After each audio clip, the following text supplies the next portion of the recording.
with this, and there are, just like any bureaucracy, right, you're going to have cracks. So we've talked to people all the time who said they were in a shelter, or they got placed, or they wouldn't get placed, and now they have to go back and find proof that they were in this. I've literally talked to people, probably a handful of people in the last 6 months, who have told me that they need proof, someone from a soup kitchen, a church, someone to write a letter stating that they were homeless, so that they can continue to receive help. So this is something that even you guys can do, actually, to help people. Like if someone comes to you and you meet someone on the street and says, "Look, I'm homeless, I'm in the street. I need someone to write a letter saying that you saw me in the street." That's actually a legitimate thing. Like that's actually something that will help that person potentially get into a shelter. So that's a normal. It's not a crazy. May sound crazy sometimes, but it's not a crazy question. So just be ready. So once they go through the assessment, once they go through, they ascertain that this is a person who genuinely needs shelter, right? They call Uncle Johnny. Johnny says, "Heck no, he can't stay with me." They call, his cousin. They call everyone. Find out this person genuinely needs help, genuinely needs shelter. Then they go into a process of placement. They will place them in a shelter somewhere. This is the other kind of catch to the whole thing, is that you have shelters all over the city, but different capacity and different availability all at any given moment. So you have some people who go into intake and they say they're working in the Bronx and they have a job and they have a family. So the guy that I met in East Harlem, right? So he was in Harlem, but they placed him in a shelter in Queens. So now, in order for him to get a job, he said he has to go to the program in Harlem every day first, and he has to go to talk to the social worker with his shelter in Queens, which has a curfew, so he can't actually get from his shelter to his job, to his program, to his curfew. It just doesn't, so he ends up getting stuck in sort of this cycle.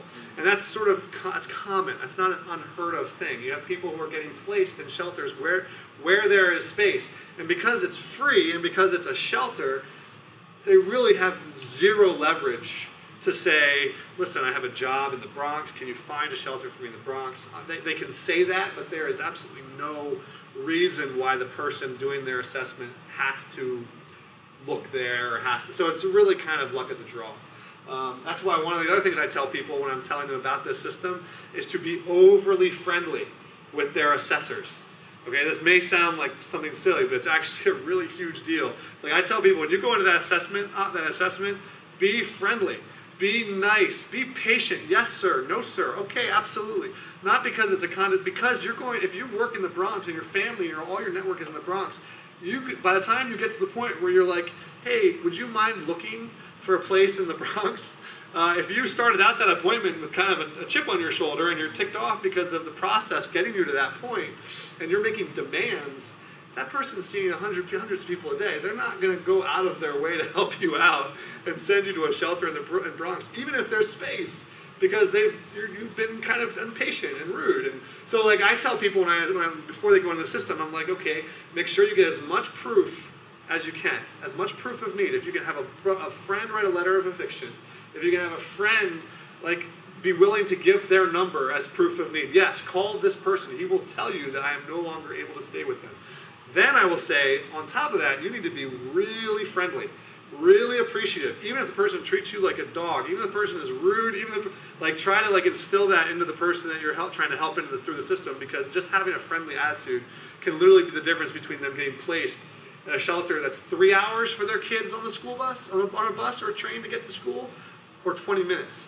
I don't know if you guys have seen, watched the Daily News, I think, did a piece, or someone, or I forget who it was, honestly, but on actually these kids that were riding 3 hours on the train, the subway, the bus, just to get to school, because their kids didn't want to pull them from a different school. Because you pull kids out of a school every few months because you're being moved around, and the kid is inevitably going to get frustrated and eventually going to quit.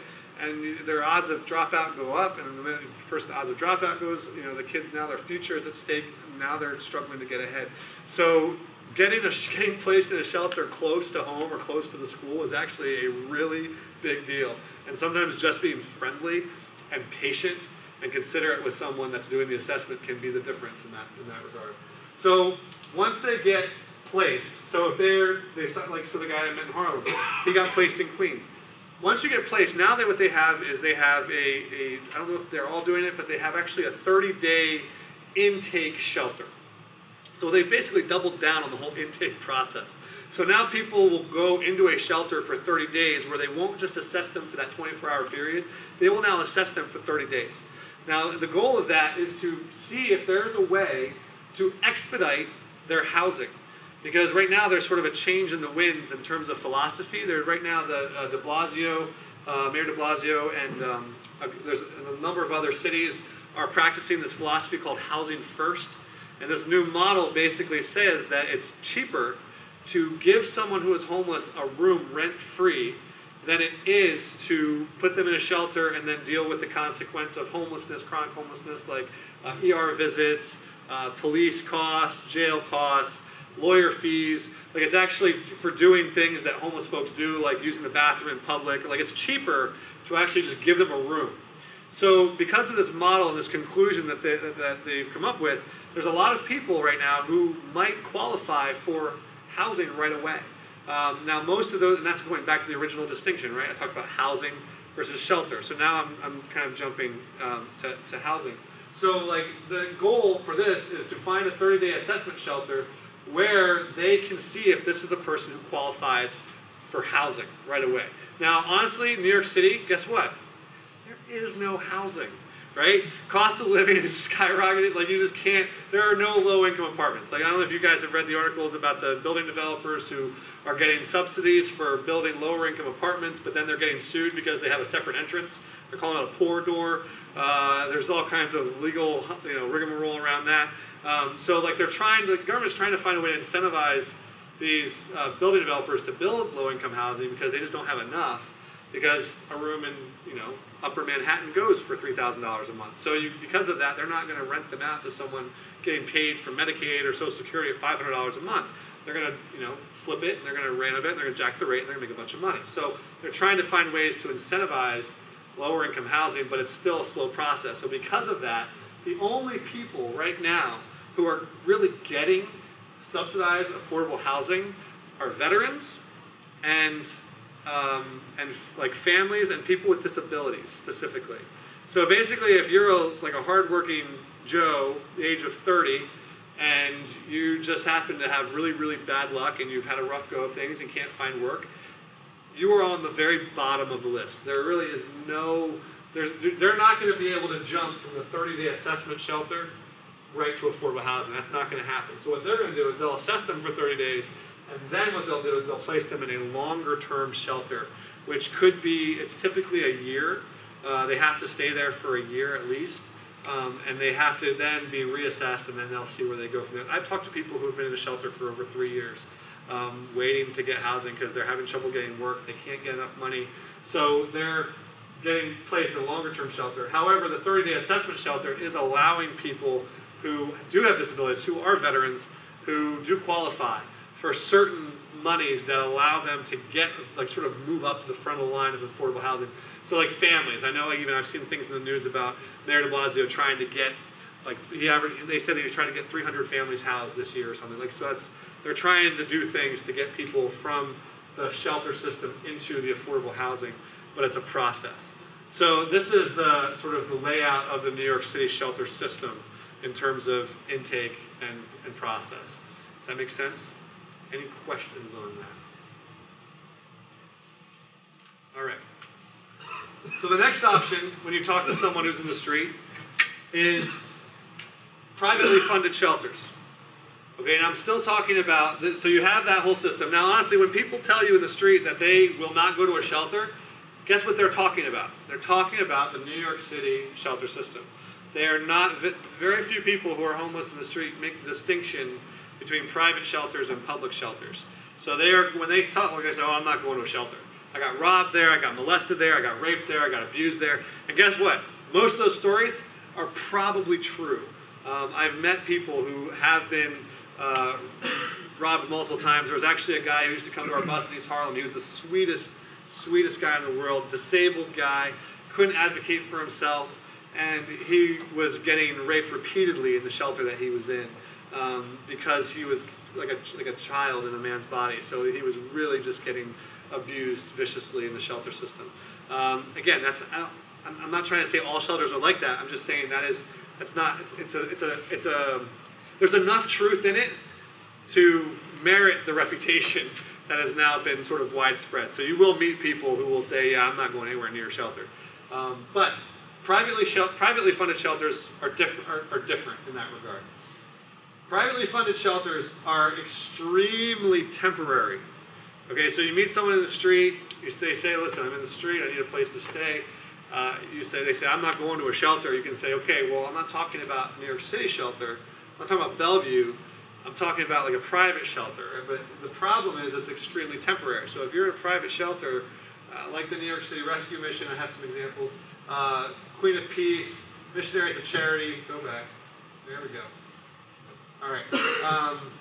Missionaries of Charity and others, these are acutely temporary shelters. What I mean by acutely, I mean that people, like the New York City Rescue Mission, for example, you may stay there 7 days guaranteed as long as you haven't been there within the last year, and then it goes to a lottery system. So after 7 days, the odds of you getting your bed that night are very, very slim if you're just there for the shelter aspect of things. Now again, when I talk, so it's the same thing with the Queen of Peace shelter. Queen of Peace shelter is run by the nuns, by the Missionaries of Charity group up in the Bronx on 145th Street, and they are a 2-week shelter. You can stay there for up to 2 weeks, and then you're out. You can't stay there long term. So it is a very, very temporary situation. So you will run into people who you refer to a shelter, and then you see them back 2 weeks later. They're not back there because they wanted to leave necessarily. They're back there because they just ran out of time in their shelter. And then again, and that's what you're going to see with these shelters specifically. Most of them are religiously affiliated. Most of them are like, for instance, either Catholic or Protestant based. So you have the New York City Rescue Mission, which is a Christ-centered mission down on Lafayette Street. You have the Queen of Peace, which is obviously Catholic. Missionary of Charity, obviously Catholic. St. Anthony's is a Franciscan order. So you're going to have more of the tone of the shelter will be different. So when you're talking to people in the street, you can tell them, listen, maybe if you haven't tried these shelters, it's not, remember you make that distinction, these aren't public shelters, this is not Bellevue. This place is run and funded by people who genuinely love God and therefore love you. They're doing this out of their faith that God thinks you matter. They're not doing this for a paycheck. They're not doing this just to shove people in beds. They're not doing this just to, it's not that way. So you can kind of help people understand the distinction. And that will then maybe allow them to kind of let down some walls in terms of what they're open to. So that's a very important distinction with regards to these things. Now again, restrictions of drug and alcohol use, because they're Christ-centered programs. For instance, St. Anthony's, I know, does a breathalyzer at the door. New York City Rescue Mission, if you're going to go in there, they catch you drinking on site, they will kick you out. So there is more of there's a kind of a strict policy on drugs and alcohol typically at these programs. Because again, they're more church-based than they are sort of just bed-based, if that makes sense. Any questions about temporary shelters? Hours not listed because they're program related. Yes. Not a shelter except for during vacation. Yes. Exactly. Bowery Mission is not. Now, Bowery Mission is not a shelter. So you, Although yeah. it's coming in. Yes, they have a pilot program, but they're already full. So yeah, you're not gonna be able to. As far as I'm concerned, if you can't get someone to a bed, no point talking about it. So you have New York City shelters and privately funded shelters, and then you have the next step is programs. So programs are not shelters. This may go without saying, but it's a very important distinction. When you send someone to a program, you are not sending them to a shelter. They may not come and go as they please. They may not, they're not just crashing there for the night. There is a very structured experience, very regimented. There's going to be restrictions that apply. For instance, if you're on certain prescription medication, if you have some certain diagnosed mental illness, different programs have rules about sexual orientation. It's a very, very different experience than shelter. A lot of times what they'll require is a detox first, a detox before they get in, because the programs are I describe them to people as a timeout, basically a way to get away from the sort of the waves crashing over you of life, right? So you have people who are going through joblessness, they're going through drug and alcohol problems, they're having relationship problems, they're in crisis to crisis to crisis, and a program is a place where they would actually get more of a long-term response to the situation that they're in. There are a lot of people in the street who do not qualify and do not have any interest in programs. It's just a fact. So I think there's a lot of times there's a thought process among Christians especially who, like, so for instance, have heard of the Bowery Mission. They know the Bowery Mission, they meet a homeless person, they say, oh, you should be in the Bowery Mission. Not necessarily.